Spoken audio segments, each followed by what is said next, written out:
Story time. It's hard to know me and not know my love for Joni Mitchell. I was reading this book, Reckless Daughter by David Yaffe, a portrait of Joni Mitchell. Just looking pretty fly right there. I wanted to read you a piece. It was November 1953.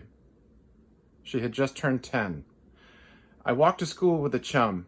The third block before the school, I had to sit down and take a little rest because I was aching. And I said, "Oh dear, I'm getting old. I must have rheumatism because my grandmother had rheumatism." The following day, I couldn't get out of bed. I was paralyzed. When they diagnosed it, they shipped me up to a polio colony outside St. Paul's Hospital in Saskatoon. The place was like a leper colony, designed to limit the spread of the harrowing disease. We were in annexed trailers, and they were kind of terrifying in that the sound, not so much in the daytime because the halls were full of activity, but at night, the sound of the iron lungs, that wheezing, breathing, it was a terrible sound, and we all dreaded the possibility that we could end up in one of those cans. If the disease spread into your lungs, you'd go into the iron lung because you'd have to have mechanical aid. And if you got into the iron lung, chances are you'd never get out. And there was a possibility that I would never walk.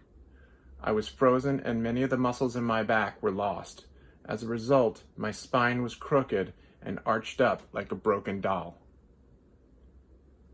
Christmas was nearing and I said to the doctors, "I want to go home for Christmas." They hung their heads as if it wasn't really a possibility. Next paragraph. Jonas Salk's polio vaccine would not reach Canada until 1955. Joni and Neil Young are among the survivors of the 1953 epidemic.